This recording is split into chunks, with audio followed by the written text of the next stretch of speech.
It is now day 3 of the International Symposium on Cultural Diplomacy and Human Rights. And I think we're going to begin in a very fitting way, especially for the Institute for Cultural Diplomacy, with someone who's really coming in so many ways from the cultural field. We had the chance to meet His Excellency Ambassador Karl-Erik Normann already on Friday, I guess it was, for the panel discussion in the Bundestag, as well as the good presentation you made in front of the Brandenburg Gate. And at that point I said a few words about him, but I'd like to say once again a few words of introduction. Ambassador Normann is a long-time diplomat, although before he even began as a diplomat, I think he considers himself, let's say, a musician or a singer. I think really in that sense, really culture is really in his bones. If we're lucky, we might even be able to experience that today. I'll have to see. We've had a few spontaneous moments, really a remarkable voice. His wife is also an opera singer, fairly famous actually. So I think really he's somebody coming from culture. And then he had this brief interruption, which was most of his professional life, where he was working for diplomacy. As a diplomat on behalf of the Swedish Foreign Ministry in many countries around the world, as ambassador, also as head of the cultural section, or the cultural department of the Swedish Foreign Ministry. So really he was actually shaping also a lot of the cultural policy of Sweden in that sense. So again, he's seen it through the eyes or through the glasses, so to speak, of the government for most of his life. But then after that, he started something quite remarkable, the European Cultural Parliament, which, as I mentioned the other day, is really designed to complement those institutions already in place in Europe, but in particular, to pick up the slack when it comes to culture. They've recently started, I think it's about a year ago, also a youth version. So there's the Youth European Cultural Parliament. And one of the things that Ambassador Normann's quite good at is developing partnerships and also fundraising. So he's actually been able to host these events all around the world. So for many reasons, I think it's wonderful to have him here today. As I said, really as a cultural diplomat in so many ways, and as somebody who I think is pioneering many forms of cultural diplomacy of the future. I'm also proud to consider him a member of the advisory board of the ICD, also a member of the faculty of the Center for Cultural Diplomacy Studies, and a good friend and partner. So Karl-Erik, we're really happy to have you here this morning. And I know we're going to benefit from a topic that I've actually never heard you speak on before. So I think in that sense it'll be really quite interesting and also innovative. The potential for the arts to promote human rights in Europe. So ladies and gentlemen, please join me in a very, very warm welcome for Ambassador Karl-Erik Normann. Thank you.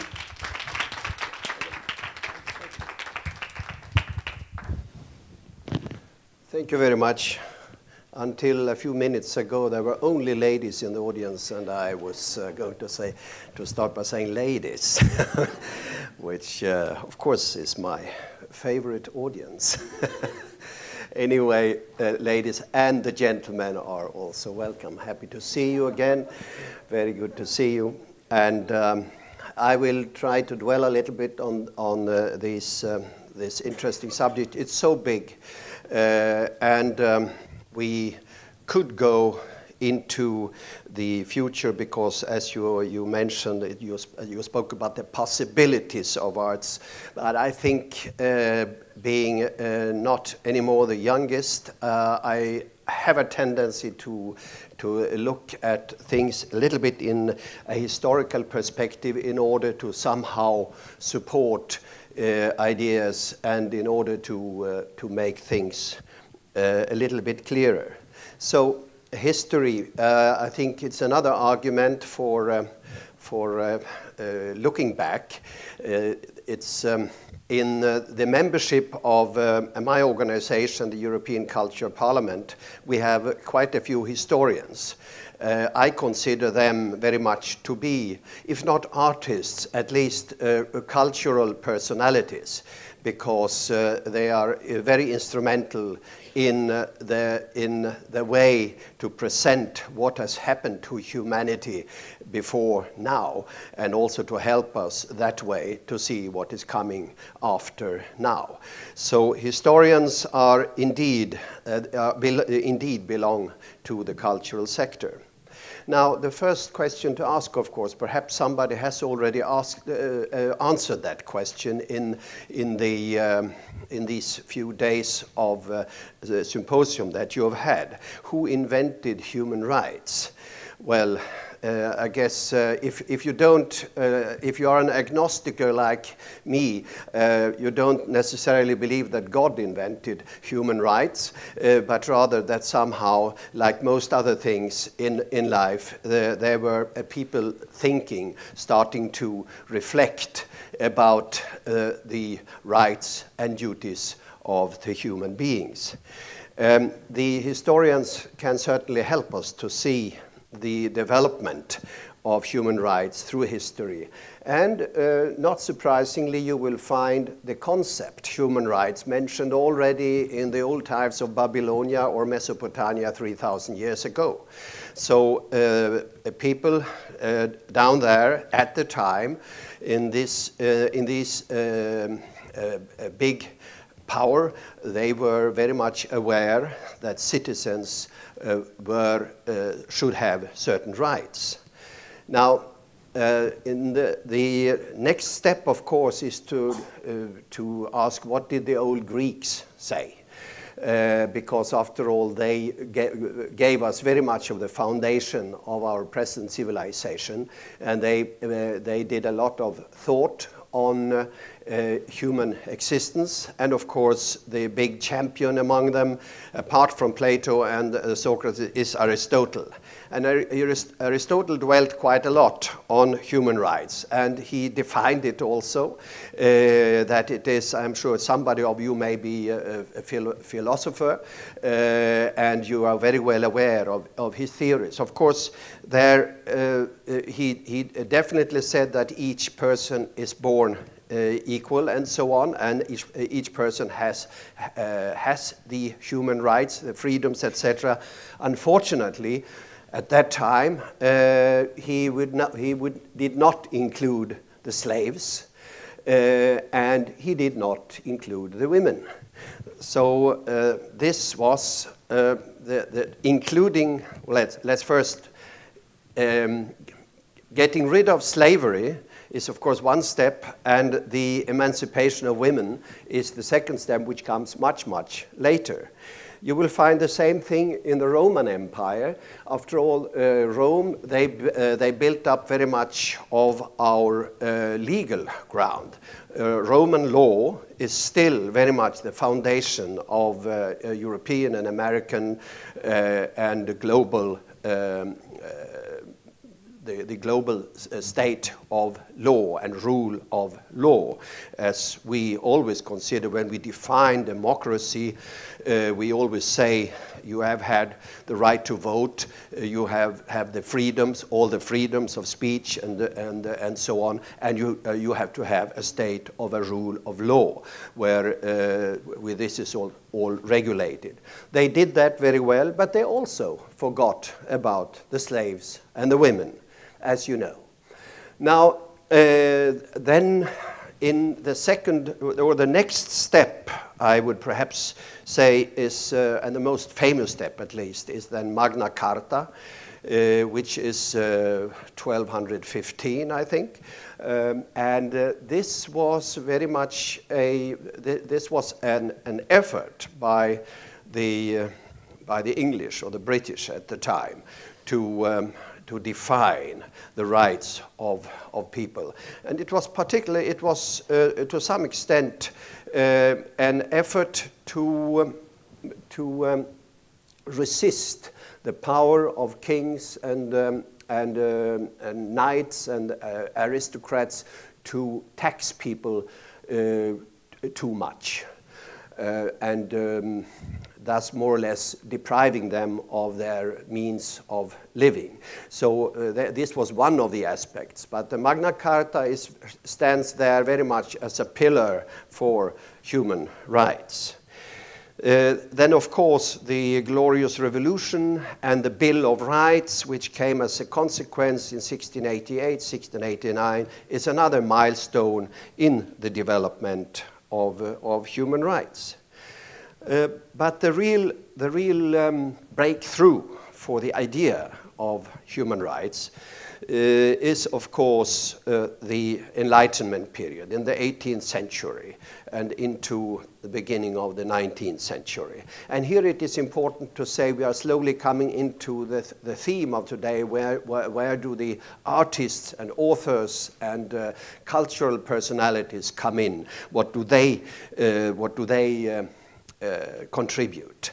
So we have the immortal authors, because they are not only fathers of ideas of enlightenment and human rights, but they're also genius authors, like Voltaire. Voltaire said perhaps one of the most important things in human rights: I hate what you say, but I'm prepared to do anything for your right to say it. And I think that still stands as perhaps one of the most important statements regarding human rights. Rousseau was speaking explicitly about the human rights when he was speaking about democracy, development of democracy. He came from Switzerland, and he was influenced by the old Swiss tradition of democracy, local democracy, and so on. And on this, he built his wonderful theories. Goethe, of course, was at the same time, or a little later, he died 1832, but he was very modern. He was certainly 100 years ahead, because in a lot of things that he wrote and did, you find the human rights as a kind of leitmotif, but he also, in his enormous drama Faust, of course, he put man in center and asked himself, what can man achieve, and where are the limits, and where should man go? And that is, of course, where Faust makes his famous contract with Mephisto, and in order to, and he sort of abandons God and says, now I'm prepared to do anything for further development. This contract with Mephisto has been interpreted in very, very many different ways, as anti-religious, as communist, as capitalist, as developmentalist, etc., etc. But it's very central in world literature, and it is very central also in our understanding of human rights and the roles of intellectuals and authors in the development of human rights. We should not forget the Grimm brothers, the saga authors, in this connection, because they also had a political role. They were, at least one of the brothers was instrumental in the creation of the so-called Frankfurt Constitution in 1849, which was taken in St. Paul's, not St. Paul's Cathedral, but the St. Paul's Church in Frankfurt, and which was one of the first real democratic constitutions that the world have seen. Of course, I should have mentioned perhaps already one step earlier, the American Bill of Rights from 1776. And that becomes even more interesting since it was so much influenced by the French Enlightenment. And there was a clear intellectual and human rights bridge between France and the United States at that stage in the late in the 1780s. Some people say that it was the artist, the dramatist Beaumarchais, who was very much constituting this bridge. He did to such a large. There are literary versions of that, but I shouldn't go too far into that. But anyway. To come back to the Grimm brothers, they were instrumental, and some other intellectuals in Germany. It was a movement to unite Germany, which was not united in 1848-49, but it was also very much an effort to install democracy, take away the king, and have a democratic constitution based on human rights. This revolution or this effort failed only after a few months. It was a big fight in Dresden in May 1849, and after that the idea was sleeping for quite a few decades.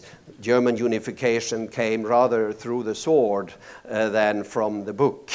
and the, let's say, democratic rights and social inequality rights, etc., they came rather through Bismarck's tactics than from democratic ideas. Now, there is one symbolic figure in the French Enlightenment. Of course, you could dwell on the French Revolution a lot and see the good sides and the bad sides and so on. But for me, as an opera freak, there is a person who symbolizes very much, and that is André Chenier, who was a poet.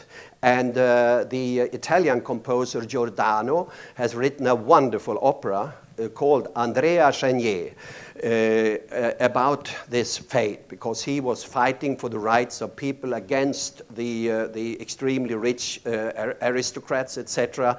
But then he fell victim, like so many others, at the end of this rather brutal development. So he also met Madame la Guillotine in 1795. Now, the symbol, of course, of the Enlightenment is the Marseillaise, and you may know that this was composed based on some melodies, folk melodies, etc., by an engineer and officer who was, and it was composed rather as a patriotic melody, because it was 1792, and the Austrians, who didn't like the idea of a French Revolution or a spreading revolution in Europe, they had declared war against France. So in that war, which was already on its way, Monsieur Roger de Lille, who was in Strasbourg, he composed this little piece. Some way or another, he wrote it down, and it came down and was sung by some officers at an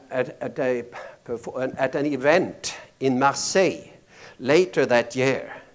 And somehow, although they at that time they had neither YouTube nor internet or anything, it spread extremely quickly. So before the end of the year, it was accepted in Paris, and then by only 2 years later, it was officially taken as a French national hymn, La Marseillaise, Allons enfants de la patrie. So the list of authors who have been instrumental in the fight for human rights is, of course, indefinite.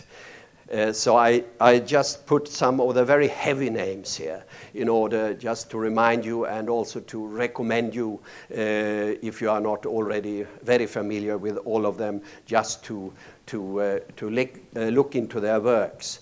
Victor Hugo, to continue on the French track, of course, very much opened our eyes to La Misère, Les Misérables, you know, in the poor parts of France, and the enormous differences between rich and poor. The same thing, of course, goes for Charles Dickens, who described in a wonderful way how what life was like in London, particularly in England, where at the eve or just at the beginning of the enormous industrialization which took place. Fyodor Dostoevsky, you could say, is a little bit on both sides, but he was very committed as a very Russian poet, very committed to the sufferings of the poor people. And when he started writing, you know, feudalism and even some sort of slavery was still around. And if you read, for instance, the Karamazov brothers and many other of his works, you will find a very strong commitment to the human rights. By the way, talking one step about religion, I particularly recommend in the Karamazov brothers, there is the story by one of the brothers, Ivan, who tells the other story about the great inquisitor, the Grande Inquisitor. And that is a fantastic story which gives you a warning about the power of the church, or any kind of, let's say, religious apparatchikis. Because there is the stories about Jesus coming back to Seville in year 1500, and people are happy and praying him because this was the promise that he should be coming back, and people are very happy, and he cures people, blind people can see again, and so on and so forth. But then comes the Grand Inquisitor, and he is not amused. So the Inquisitor, he says, this man shall not continue. We have now organized this church. We are in charge. This guy should not come here and disturb events on earth. So at the end, after a long monologue by the Inquisitor, he says, you are going to burn tomorrow. Dixie. This is Dostoevsky. From my country, of course, we are this year celebrating Strindberg. I'm always a little bit hesitant to celebrating the death year of a person, but this is the fact. He died 100 years ago, and he was definitely a very socially committed person. He was controversial. Some people said, there are still some people said he was anti-feminist or anti-woman, but that is not correct, I would say. And most literary historians say that he was rather very socially committed. And he was very much in favor of the rights of the poor woman, although he was skeptical against the arrogance of the rich woman. Now, Henrik Ibsen, also almost countryman from Norway, was another very strongly committed human rights author. But of course, perhaps the most famous of them all in this connection is Émile Zola. And you know why? Daniel knows, of course, but does anybody of you know the most famous statement is one French word? Okay, you say it.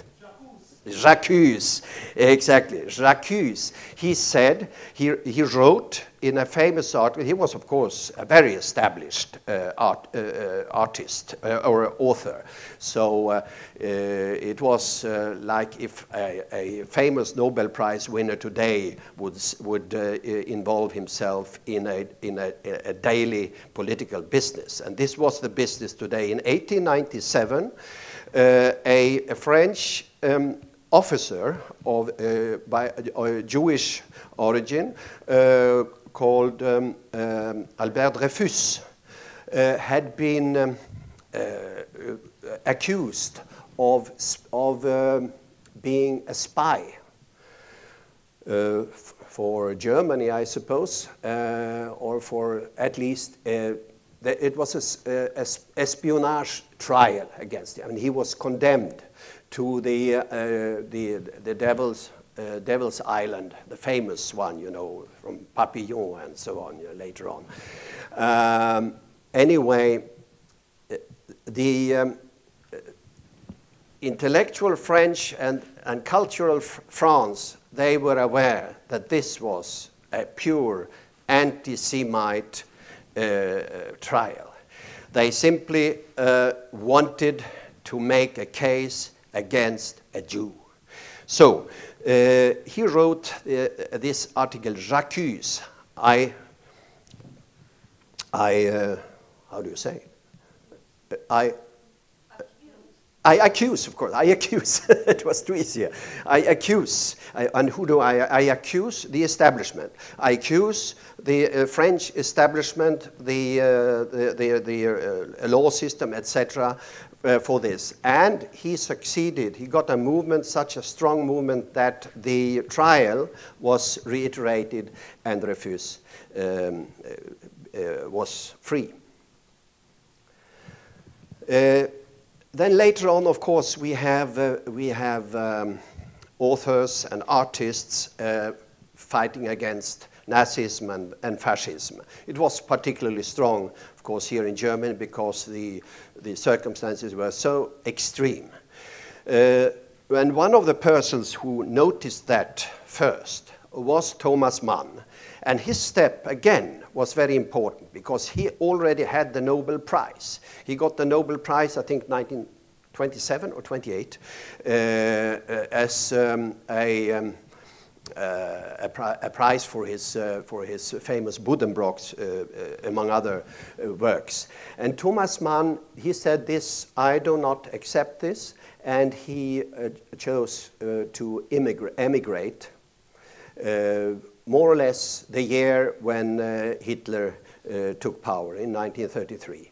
So he went to America, and he went even further. During the war, he, a famous, very, very extremely famous and respected German, he spoke against Hitler on BBC and on other broadcasting in order to somehow encourage the Germans to resist the Nazi regime.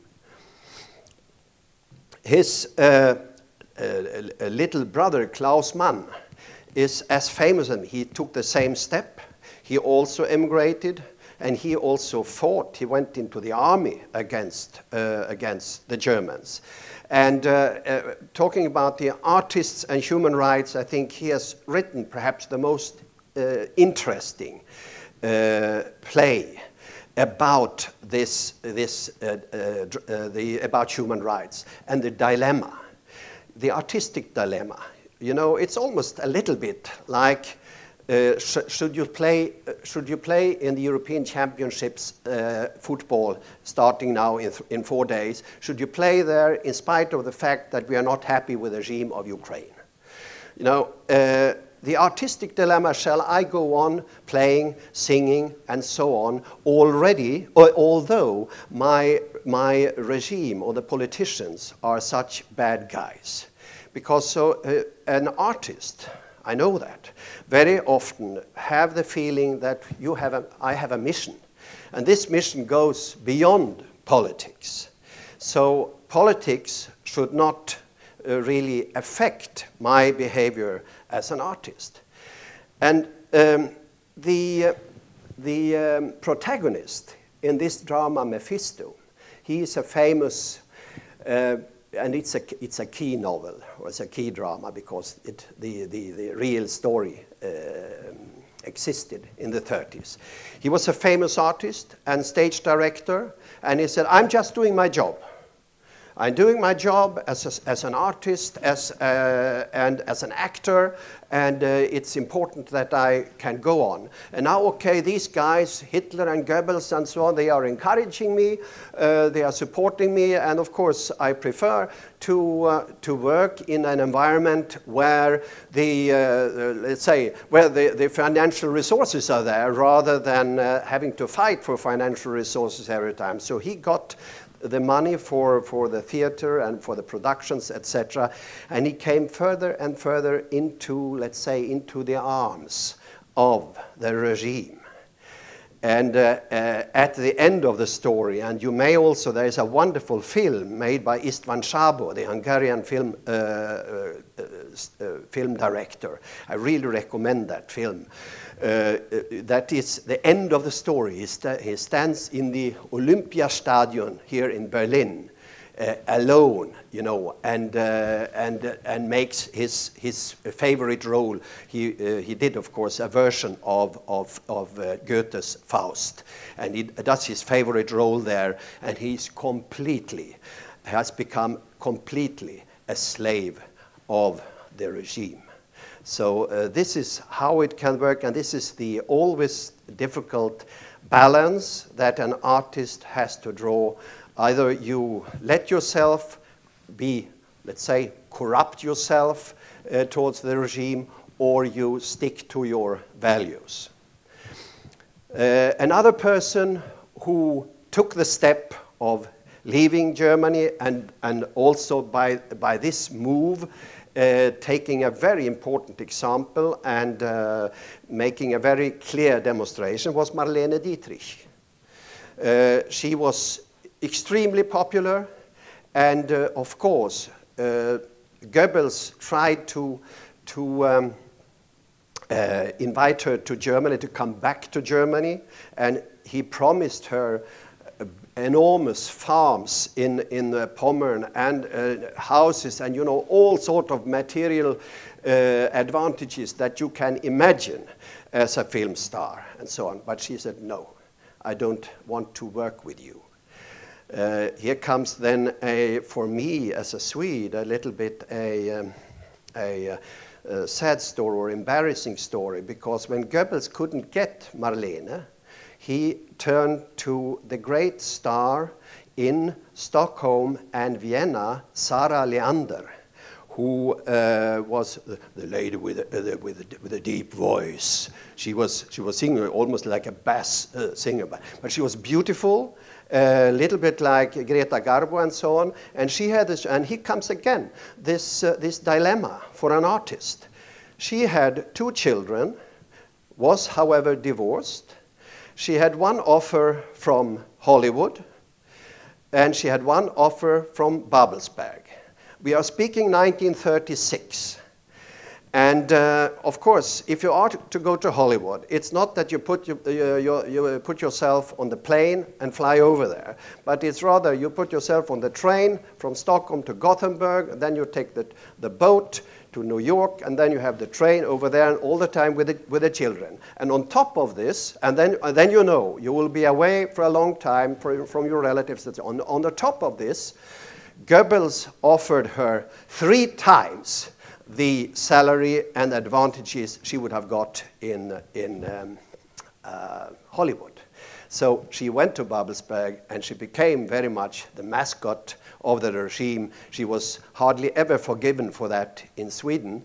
But this is just to illustrate what kind of a human dilemma it can be for an artist before you decide in that direction or the other direction. Now, there are 3 famous, or not so well-known perhaps, composers who are also important in this connection.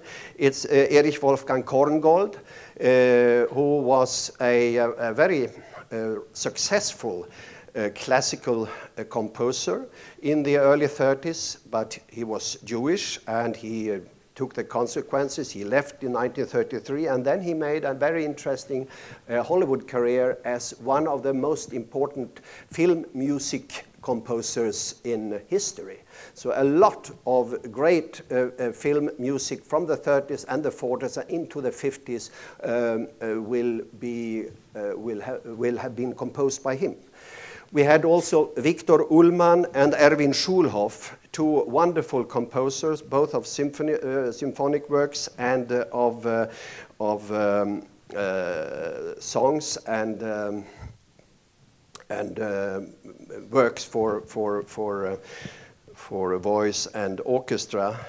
Both died Ullmann died in Auschwitz, so he could not escape the Nazis, and Schulhoff died in Theresienstadt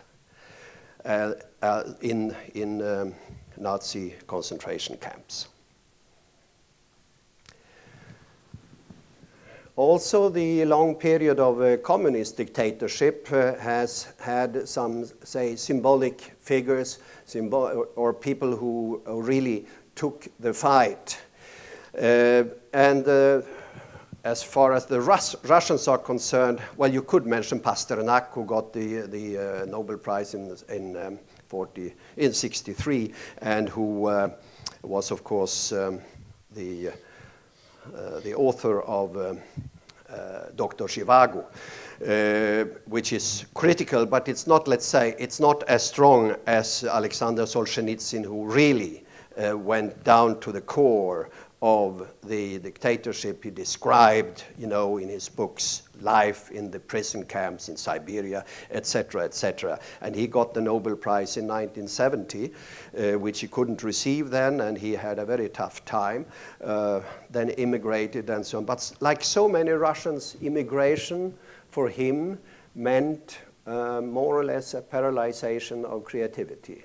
That is also a very tragic thing, and it's something to consider when you speak about the, let's say, the plight for artists or authors and so on to stand up for human rights. If you take this step and immigrate, some people manage very well, but others, and you know, there is a, I was reading and speaking a lot of Russian earlier in my life, and there is an expression called "Russkaya dusha," and that means the Russian soul, which is indeed something very, very important and very deep.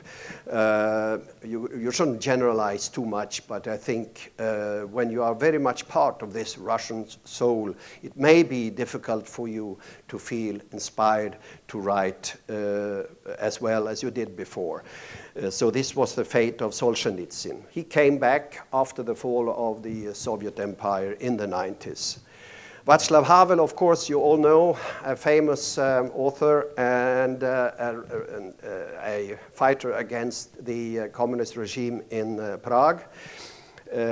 He personally, I know he was, he found it disappointing that Czechia and Slovakia should go apart. He liked the idea of Czechoslovakia. But they went apart under his presidency, and he was very sorry for that because he had been fighting against communism in Czechoslovakia.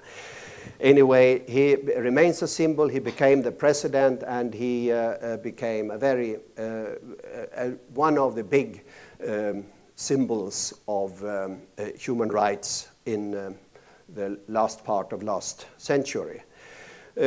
Then we come to György Konrad, was also famous. Is an Hungarian author who is still around, and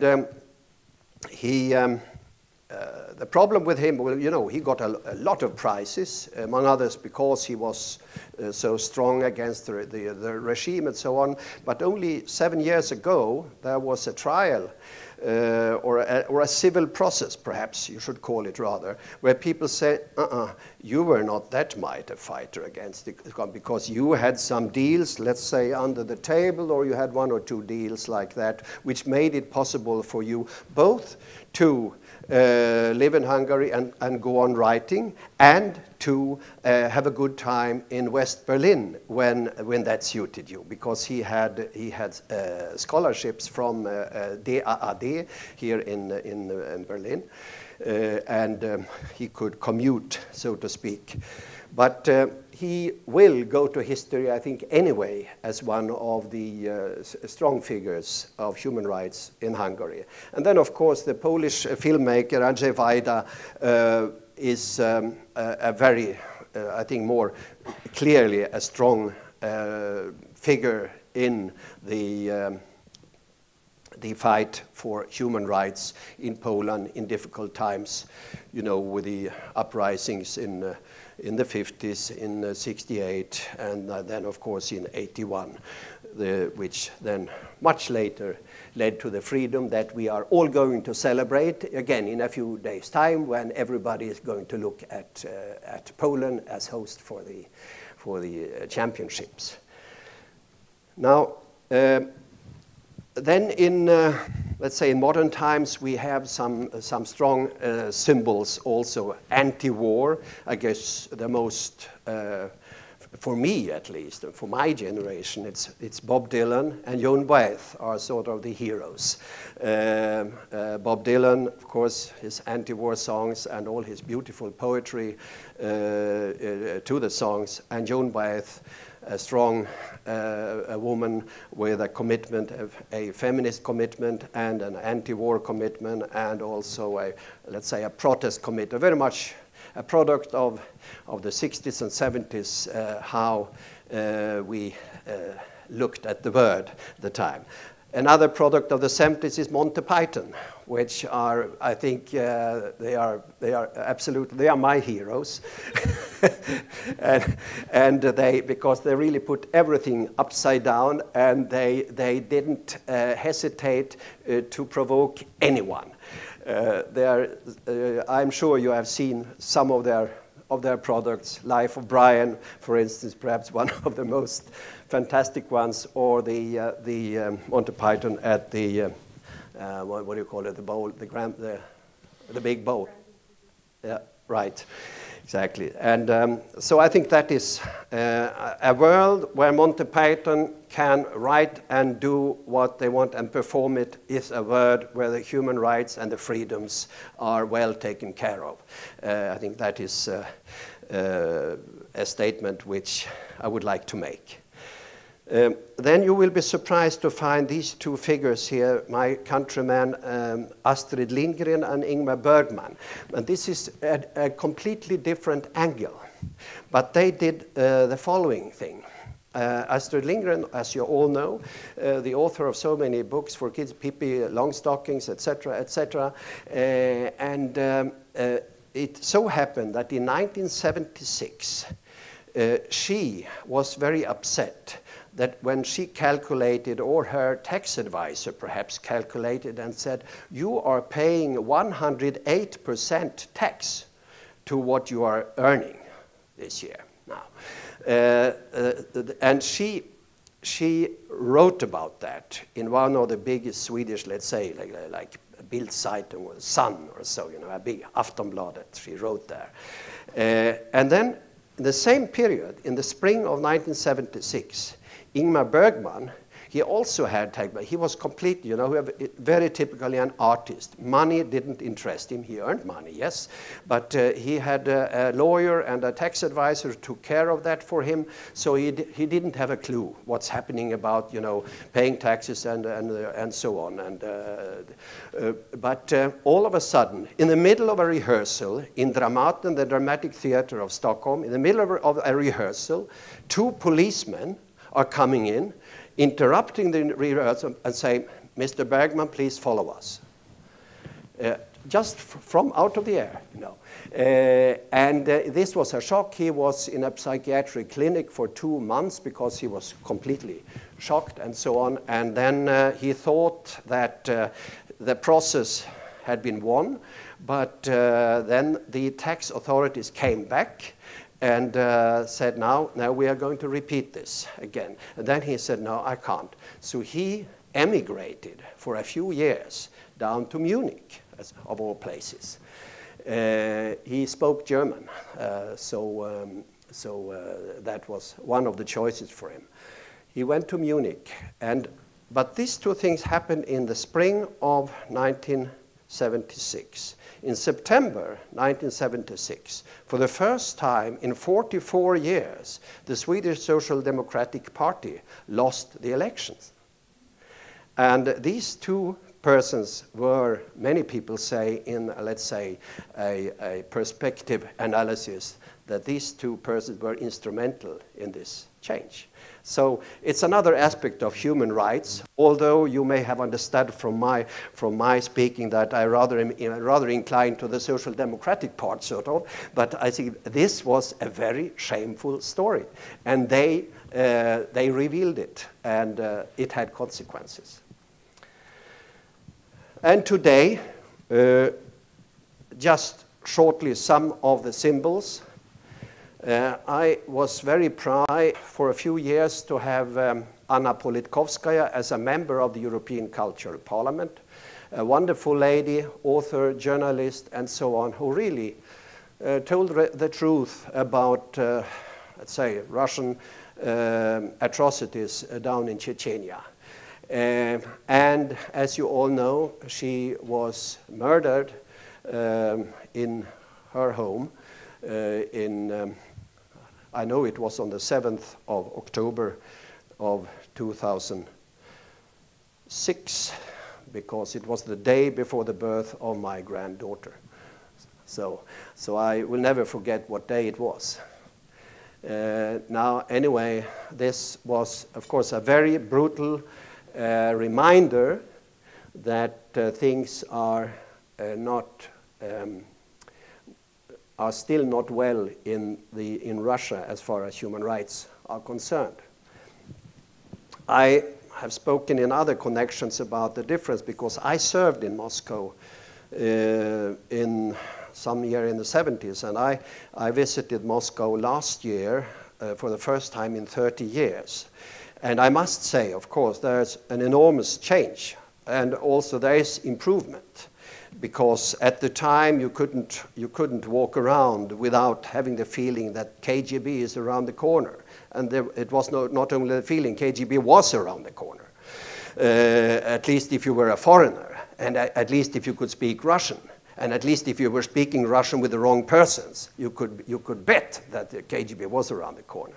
Now, last year, they weren't there anymore, because there were also much broader spectrum of people you were allowed to speak to. I spoke to human rights people and artists and so on and so forth. So there is an improvement, but there is very much, the Putinism is very strong, and Putin is not amused when people go so far as Anna did. And that is a problem with Russia. We have similar problems in China. Ai Weiwei has become a symbol very much for the resistance against the Chinese regime. I served in China too in the 70s, and I would say again, there is an enormous improvement. Yes, it is, in a perspective of 30 years, yes. But I think with the standards that we have the right to set today, things are not yet, they are not yet okay. I want to mention, of course, symbols of artists who are committed to something bigger than themselves. Bob Geldof, of course, and his great galas for the concerts in favor of Africa, and also, of course, U2 and Bono. I guess they are both Irish, aren't they? Yeah, yes, yes. So some good people in Ireland, yeah. And they have certainly been very instrumental in also showing that artists are not only doing things for themselves, but also they are prepared to be committed to human rights. The next name you are probably not familiar with, but I will introduce her to you. It's Bahare Hedayat. I have the honor to be the chairman of something called the Harald Edelstam Foundation in Stockholm. And it's a foundation for human rights. And we gave the first prize. It was now in April, the first prize, and I'll just read the jury motivation. Mrs. Bahare Hedayat has, through her outstanding courage and commitment to justice, actively worked against the violation of the human rights in Iran.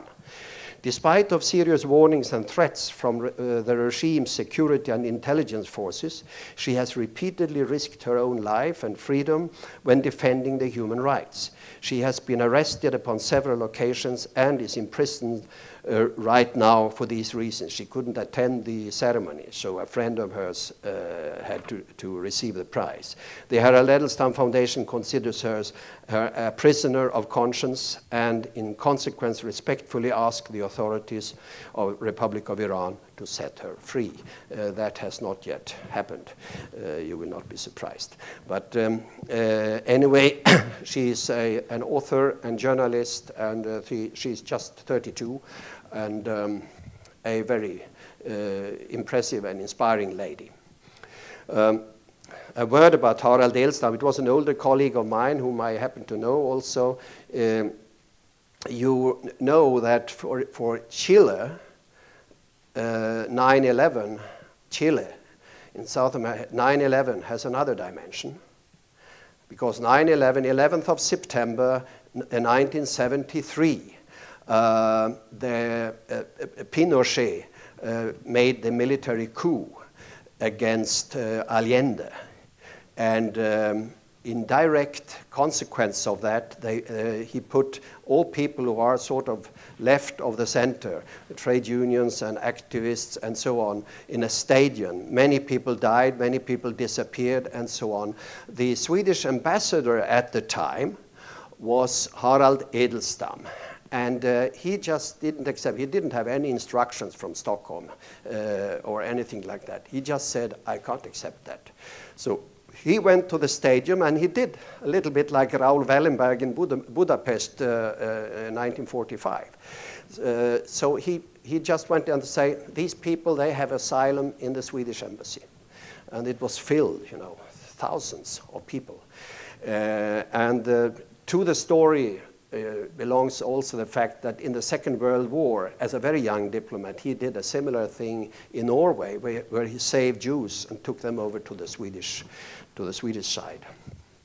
That was Harald Edelstam, and in his name we have a foundation in Stockholm. Now, Daniel Barnbaum doesn't need any presentation. He is here in Berlin, the GMD of the Staatsoper, and he had this wonderful initiative where he tries to have Israelis and Palestinians, well, I know there are some Jordanians and Egyptians as well, sitting in the same orchestra, doing music together.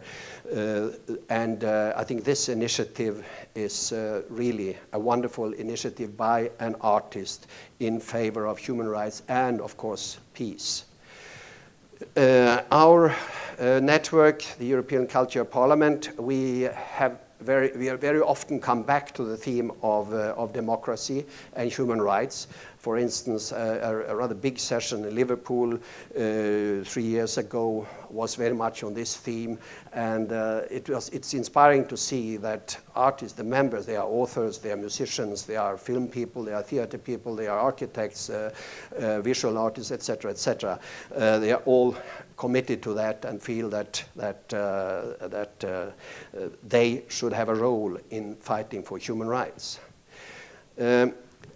Coming to the end, more or less, there is one word of warning that I think is always worthwhile, because there's a risk when we speak about the positive role of arts in all kind of that as soon as you can play an instrument or you can write a poem or whatever, you are a good person, which is not automatic. You can just have a look in The Hague right now, where one of the accused war criminals, Karadzic, was a rather well-known poet back in Serbia. So I haven't read his poems, but I do not believe that they are necessarily bad, his poems, but his actions in the war were bad. So arts are not always, or people of arts are not always good people, not automatically. But basically, the scene of arts is a scene of where people should say the truth and could also defend human rights. So there are now, of course, greater challenges than ever. We touched upon some of them last Friday, and I don't have to go in to that now, so the show must go on. Thank you. Thank you very much. Thank you.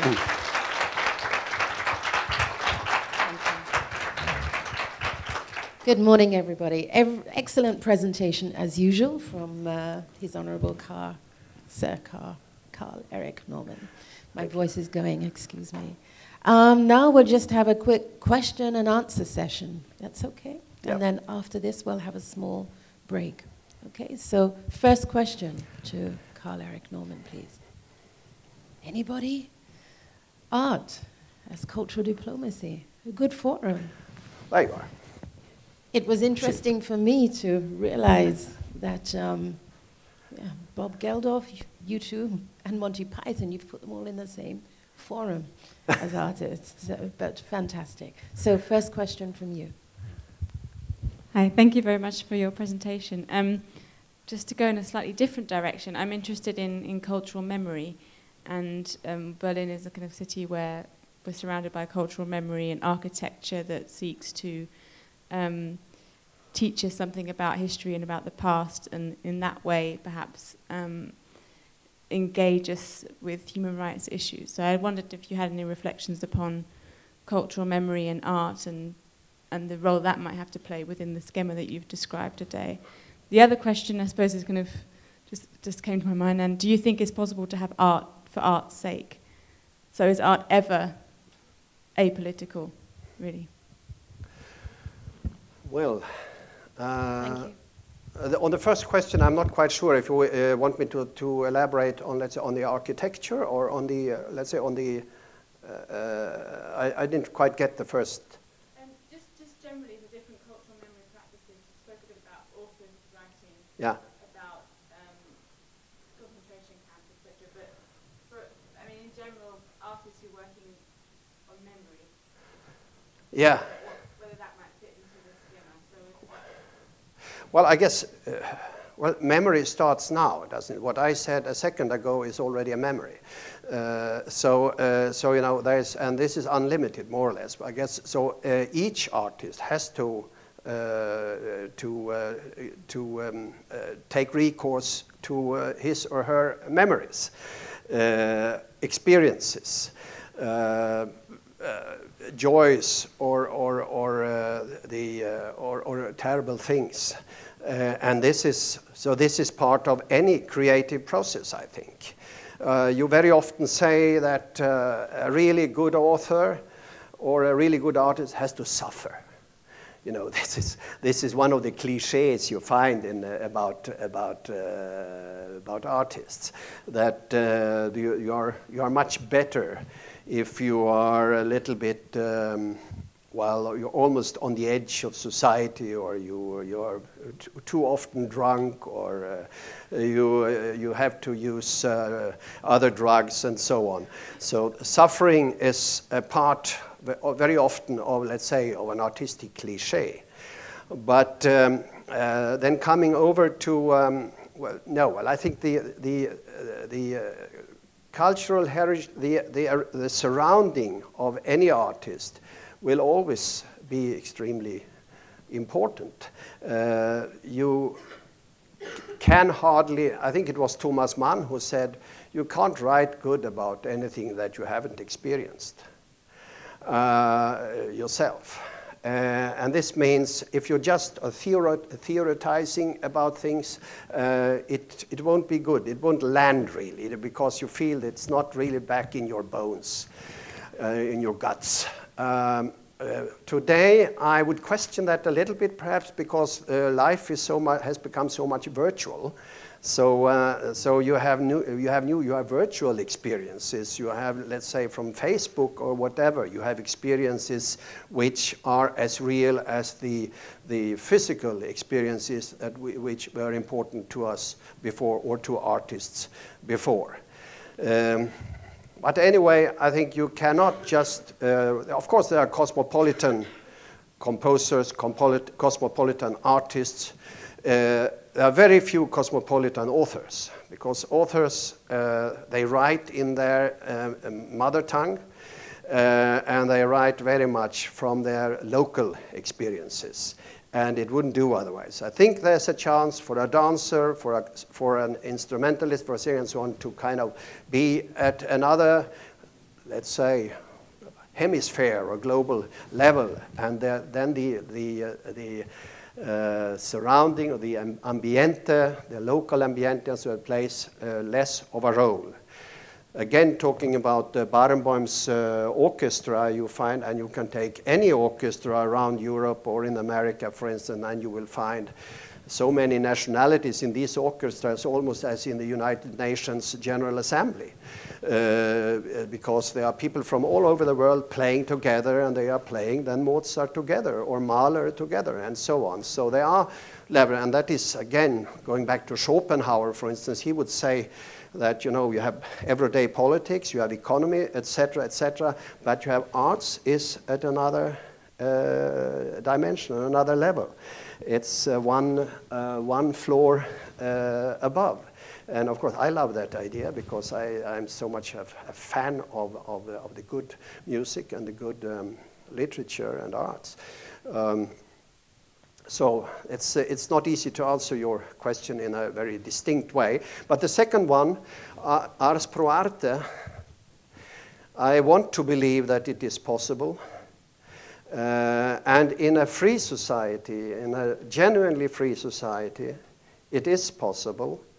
But it's like, again, to make the comparison with football, you always said till 10 or 15 years ago, football and politics should never be mixed up. That was one of the excuses why you had the World Championships in football in Argentina in 1878 in the middle of the military regime. There are lots of protests around, are you really going there, and so on. But at the time, the excuse was, no, football is non-political. Today, more than 30 years later, you can't say that anymore, because football is now very political, because it is such an enormous power, economic power, and the power of our minds. We are all getting a little bit crazy from Thursday, Friday on, at least I. So it's an enormous power, and consequently it is also political. So we are coming back to one of the slogans from the 60s and 70s, which says everything is politics, everything. If I do like that, this is politics. My shoe is politics. Anything is politics. But of course, the definition of freedom to me somehow is that you can do, the painter can paint whatever he wants because he just feels he is inspired to do that. The composer composes what he feels like.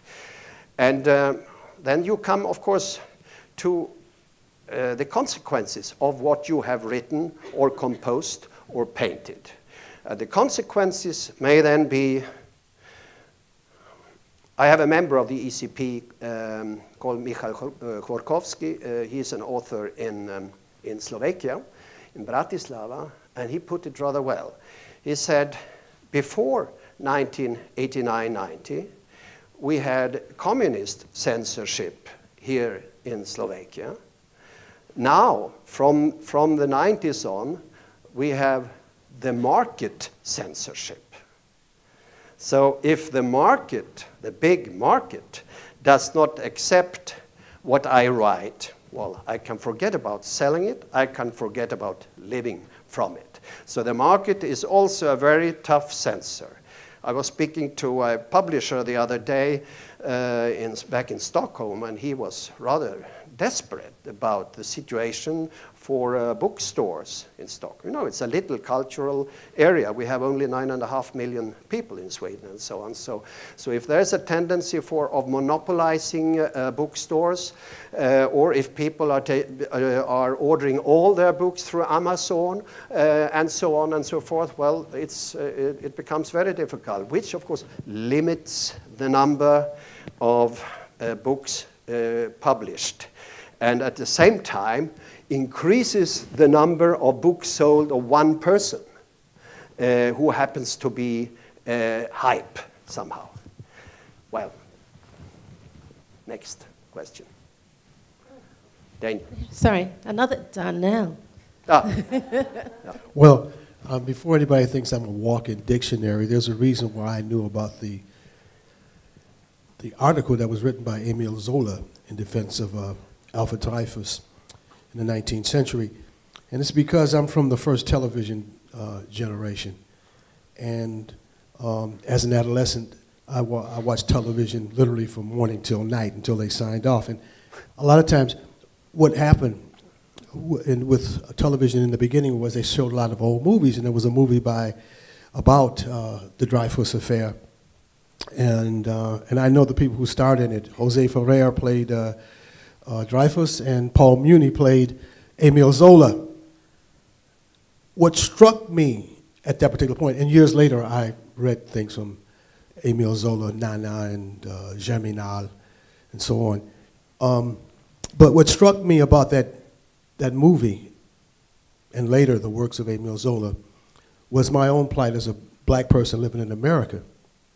And when I heard the article or his plea in the case of Alfred Dreyfus, it spoke to my own situation and the situation of oppressed people all over the world. And so a lot of people see movies, historically based movies, and they say, you told me, I saw that movie, and so a lot of times people draw their knowledge from films, and sometimes that's good and sometimes that's bad. But I just want to explain that, yes, I knew that from a very early age, from about 8, and I was very inspired by that. Doctor, you didn't mention a few. You didn't mention Friedrich Schiller, and I just thought he should get an honorable mention because it was Frederick Douglass who said he was the voice of freedom after having read his works. And then you also didn't mention the Communist Manifesto, which laid out historically a lot of the points that other people were pondering. So that's all. I just had a comment, that's all. Thank you. I think there were very many people that I didn't mention. These were only examples and without qualification. Charlie Chaplin. Okay, the great inquisitor. Darnell, has the ICD ever given you the opportunity to give a lecture? I think you are a walking example of culture. Well, I don't generally give my lectures from behind the camera. I take that opportunity. Yeah. But no, I actually would definitely accept that opportunity, and on a number of different questions. You would? Yes, of course. Okay. But thank you very much. Right. Any more questions before we break for coffee break? Yes, one here.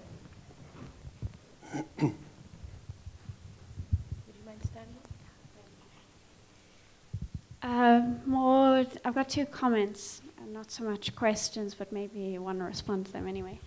Kind of anecdotes from South Africa, where I'm from. The first one was that Cape Town has actually just been voted the World Design Capital for 2014, which the idea behind it is that is like to use design to help sort of foster greater socioeconomic rights and sort of build the city in a way that improves people's rights, which I don't know if you have any comment on sort of initiatives like that. The second anecdote was that recently in the last 2 weeks we had quite a big scandal in South Africa. We had an artist called Brett Murray who did a painting that was taken from a painting of Lenin, but he put our president Jacob Zuma superimposed in the painting with his genitals hanging out. And the president actually went to court to get the gallery to remove the painting. And the painting was called The Spear. And the painting was like quite a heavy commentary on, firstly, the fact that the president is considered by many to be quite a womanizer, and also that the country at the moment, there's a lot of inequality and there's a lot of people who are suffering, and sort of it's a commentary on the president in general. But he went to court saying that his right to dignity had been infringed by this painting. And a lot of people actually said this painting was racist also. And it brought out all these debates, but I just thought it was an interesting sort of example of whose rights are we talking about. And when the president talks about his right to dignity, what about the millions of people who are living every day with no running water, electricity, etc., who have no dignity in their daily lives? Just an interesting issue. Yeah, that is indeed very interesting. As far as I know, Zuma rather recently married his 6th wife, and he has some 21 children and so on. So I guess he somehow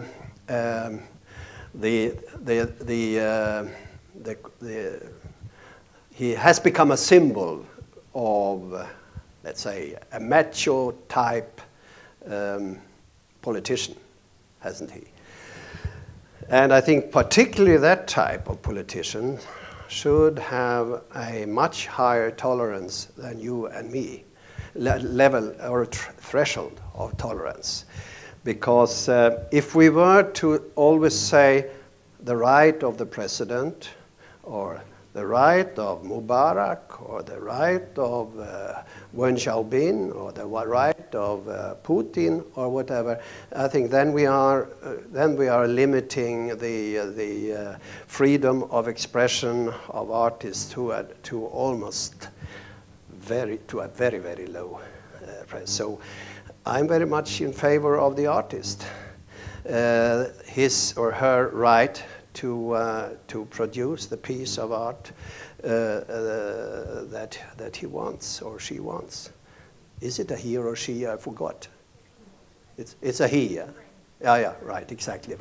But I remember I saw the picture, and I I think it's so. These are I think the big leaders, the big guys. They should have to live with that, one of the very few positive things I can say about George W. Bush is that at least he never protested against all the things that were said or written or sung or done about him, because the whole world, more or less, hated what he was doing and expressed it in various forms, but at least he never reacted to that. And okay, he has my okay for that. He respected the freedom of expression. I come to think of one thing about provoking religions, for instance. We had a case in the ECP 2 years ago.